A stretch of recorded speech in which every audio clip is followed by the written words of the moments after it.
Hello again. We continue and now come to the end of this series, preparing for Holy Week by reflecting on each time Jesus spoke from the cross. And this is the last in the series. We don't know just what order they're in because the four different Gospels tell it all a little differently. But in John, this is the last word. And that's fitting because we hear now Jesus say from the cross, "It is finished." Again, just three words. But that word finished has a lot in it. And actually probably a little difficult to translate, although almost all translations will have "it is finished." But that word has different senses to it. So that's where I want to start. You know, in one sense, Jesus is clearly saying, it is complete. What I've done is complete. It's accomplished. What I came to do. Right? Often in John especially, we hear Jesus saying, it's not my time yet. And then finally he says, yes, it's my time. And this is it. It is finished. The word in Greek, I think, has some sense of goal, right? He's reached this goal. So this is a moment where we might reflect on what Jesus has done to accomplish our salvation. It is finished. It's complete. But it also has that sense of it is done, or it's finally over. And there we might think about Jesus' suffering, right? This has been a long, for him, 24 hours or so of suffering of different kinds. Often I think we overemphasize the physical suffering, although that is tremendous. But the anguish comes in that questioning, crying out to God, in that abandonment by his friends and being humiliated and being declared guilty when he's not. All of these things add up to the passion of Christ. And it says, he says this, and with a great sigh, he surrenders his spirit.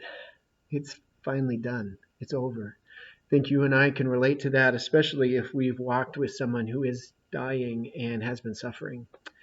As sad as we are in that moment when they die, we do say, well, that part's over. It reminds me of the Apostle Paul. In 2 Timothy, he says, I have fought the good fight. I have finished the race. I have kept the faith. That's part of what Jesus is saying here, right? To maintain that full obedience to God and that oneness with God, he has kept the faith. And now he's finished. We say the finish line, right? I've finished the race. Together, though, with that language of it is finished, I can almost hear it is enough. It is enough, right? That sense of enough to accomplish what I came to accomplish. I can be ready for this to be done because it is enough. It's something we learn to say at the end of the day. It's enough for today. It's that rhythm of Sabbath that God gives us, right? We think of it especially with the weekly rhythm. Okay, that's enough for this week. We can rest. It's enough. Here we see Jesus living that and modeling that for us, knowing when it's enough. In these days when church work has been very strange and ministry, dealing with this epidemic, just knowing where to start and when you're done is hard to figure out. I've been thinking again of a favorite prayer that I'm told comes from Pope John the 23rd, the guy who convened the Second Vatican Council. I'm told he had a prayer that went something like, at the end of the day, Jesus, this is your church. I'm going to bed now. Amen. So that sense of knowing when it's enough, I think also teaches us about death. The end of the day, the end of the week, so on, knowing when it's enough. There's that hymn, Go to Dark Gethsemane, a great hymn for this time of year, and it has that verse, it is finished, hear him cry, learn from Jesus Christ to die.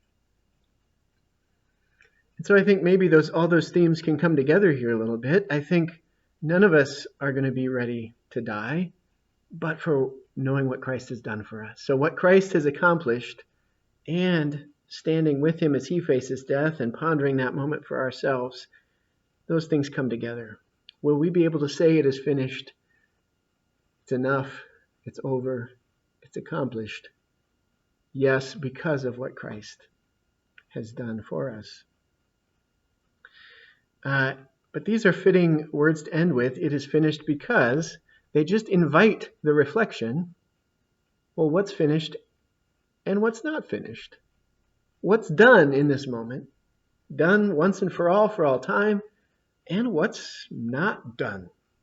Right? Even John knows this. This is John chapter 19. There's still John chapter 20 and John chapter 21 and the rest of the New Testament. That hymn, learn from Jesus Christ to die. There's another verse to that. So as we reflect on these words, we think about what Jesus has accomplished and stand in awe of that he was faithful to the end. We might ponder our own death and how we'll be able to face that because of what Jesus has done.